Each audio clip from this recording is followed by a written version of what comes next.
Jakarta bukan sekedar sebuah kota besar. Berbagai permasalahan yang cukup kompleks membelit Jakarta sebagai sebuah ibu kota negara. Macet, banjir, dan urbanisasi menjadi masalah yang seolah tidak berujung. Permasalahan Jakarta idealnya juga menjadi permasalahan negara.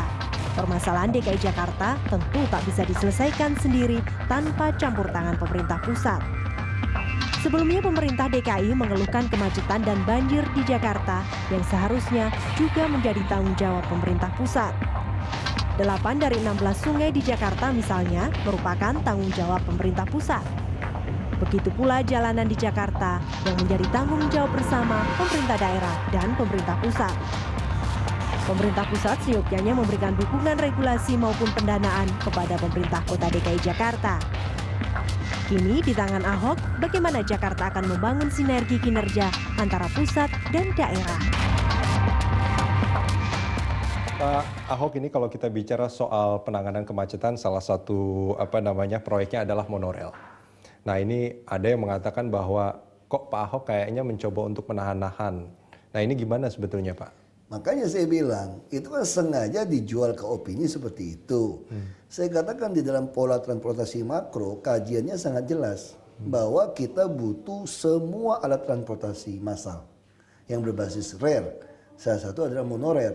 Pertanyaan saya adalah, pernah nggak mereka iklan di dalam seminar mengatakan mereka minta jatah 80% dari properti untuk membiayai monorer? Dan katanya itu satu periode 30-50 tahun hanya disewakan 25 juta. Apa itu bukan inside trading? Saya kasih Anda hak ruang udara sebanyak 200.000 meter persegi. Kalau itu disewakan 25 juta per meter per tahun, dapat berapa ratus triliun Anda. Lalu Anda mengatakan itu hanya dijual untuk 30 tahun sampai 50 tahun. Kalau gitu bisa aja Anda menjual ke perusahaan Anda dong. Itu kalau ini macet, Anda dipasang di tengah. Secara estetika, arsitek, betul nggak? Ini ada Senayan City, ada Plaza Senayan, di tengah ada 4 lantai. Terus kalau macet, Senayan City sama Plaza Senayan mau nggak kasih Anda nyambungin? Terus bisa nggak di tengah tiang begitu kurus menahan 4? Itu masih banyak harus dijawab dari Anda gitu loh. Terus kalau saya ragu Anda punya uang nggak? Karena zaman Pak Yusuf Kalla. Pak Yusuf Kalla perintahkan Pak Ibu Sri Mulyani, kalau kekurangan penumpang dibayar oleh negara. Itu pun Anda tidak bisa mendapatkan kredit pinjaman dari bank. Artinya ada dua kemungkinan. Bank tidak mau kasih Anda kredit karena bank meragukan properti Anda bisa jalan. Atau Anda jual. Atau bank minta Anda 30% uang untuk sebagai modal dasar. Sebagai syarat bank pinjamin 70%. Ternyata nggak jalan. Artinya apa? Ada sesuatu yang salah di Anda. Lalu kami berusaha membantu Anda supaya hidup lagi. Lalu apa yang terjadi? Saya minta Anda bank garansi saja, hanya jaminan lu bank garansi. 5% Anda tawar 0,5% sampai 1%. Bagaimana Anda bisa punya 30%? 5% aja Anda tidak sanggup memberikan jaminan. Nah, terus lagi pula, yang harus dilakukan monorail apa? Monorail kan sifatnya lebih pendek, lebih sifat tourism. Harusnya begitu macet adanya stasiun, wisata, museum, mall, hotel, kantor di tengah ibu kota Jakarta ini, harusnya mereka dihubungi oleh monorer. Tapi trayeknya kalau saya roba, Anda tidak bisa lagi, mesti tender. Karena ada hak istimewa kemarin ditunjuk oleh Presiden. Nah, pertanyaan saya, mall begitu macet, mau nggak suruh pasangin monorer? Suruh mall yang bangunin? Mall mana mau? Mall saya udah laku, ngapain saya bangunin kan? Lalu Anda mau bangunin saya monorer, Anda syaratkan saya kasih Anda 200.000 meter persegi. Kalau itu dilakukan, ya impas dong saya, bisa-bisa saya tekor. Monorer yang Anda bangun, ngurusin untuk penumpang mall baru, bukan banduk mall yang lama. Kalau gitu impas, kenapa saya nggak tender saja? Tawarkan kepada seluruh orang di Jakarta, mau nggak di tengah ibu kota, saya kasih hak udara bangun 200.000 meter persegi.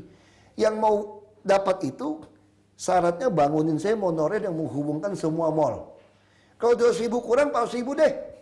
Saya lebih baik begitu kan? Kasih Anda bangun properti, mewajibkan Anda bangun monorer. Daripada kasih Anda monorer, kalau Anda buang di mana? Anda jual murah-murah properti kepada perusahaan Anda juga. Lalu begitu nyangkut, Anda pesta pora, nyewain. Perusahaan monorer ini rugi propertinya dijual pas-pasan. 30 tahun 25 juta per 30 tahun. Perusahaan Anda jualnya mungkin 20 juta per tahun. Enak aja dia lu. Ngapain kasih kamu kalau gitu? Minta 5% nggak punya duit. Bukti apa? Kalau nggak percaya, coba lihat reklamasi pulau. Laut belum diuruk saja, orang udah jual 40 juta, 50 juta per meter.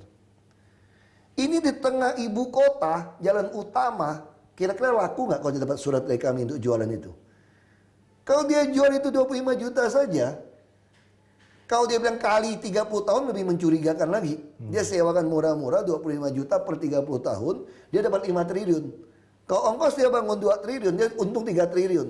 Dia untung 3 triliun, kalau dia mau bangunkan monorail, pinjam lagi dia 7 triliun. Iya. Apa nih nggak berbahaya pakai modal kita untuk membangun? Ada duit, store 5%-nya nggak sanggup. Solusinya gimana Pak Ahok? Solusi kalau kita pelajari udah semua nggak bisa, ya kita beauty contest-kan saja ke orang. Pernah nggak mereka cerita bahwa dia mau minta 200.000 meter persegi properti? Nggak pernah. Cuma ngomong Jakarta begitu macet, dibutuhkan monorail, ditolak kayak Wagub, tolak nenek lu. Gue ajak berdebat nggak berani.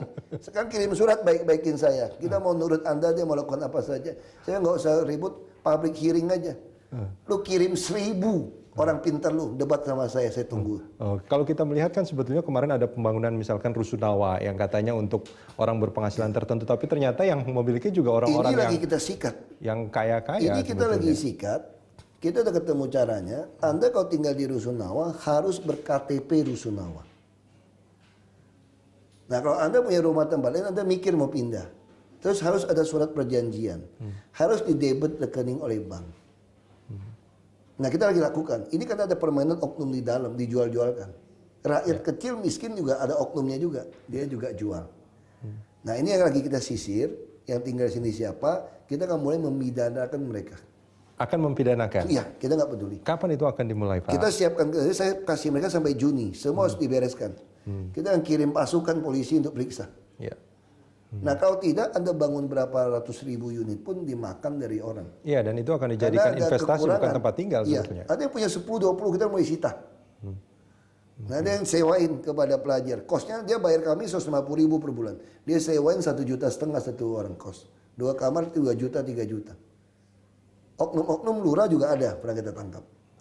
Ya ini bertahap. Terutama dinas perumahan ini main semua di dalam situ. Yang khusus ngurus begitu.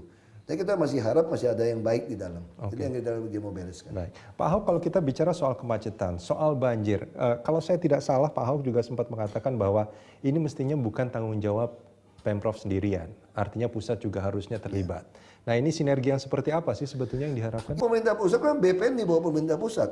Ya cabut dong peraturan. Orang menduduki tanah negara, duduki sungai waduk. Masa saya mesti ganti dia uang kerohiman? Tapi mana dasarnya? Dia tidak dipenjara, udah terima kasih. Dan kita juga pindahkan dia ke rumah susun. Ini pusat malah bikin cari gara-gara namanya kan begitu kan. Ini apa ada oknum pejabat-pejabat yang punya tanah-tanah girik saya kira gitu loh. Dia udah beli berapa puluh hektar. Makanya dia membuat peraturan supaya ini bisa diganti. Jangan-jangan ada oknum pejabat yang main. Oke. Yang presiden nggak ngerti masalahnya, kan tahan tangan aja kan. Itu masalahnya saya kira. Di luar semua kewenangan dan semua tanggung jawab yang sekarang ada di pundak Pak Ahok. Pak Ahok sendiri punya mimpi nggak? Jakarta harusnya seperti apa? Ya sama seperti mimpi Jokowi lah. Jakarta harus jadi kota modern, tertata rapi, tapi manusiawi. Baik. Pak Ahok, terima kasih banyak sudah bersama kami di interview. Ya demikianlah perbincangan saya dengan pelaksana tugas Gubernur DKI Jakarta Basuki Cahayapurnama atau Ahok, dan di interview masih akan kembali usai jeda.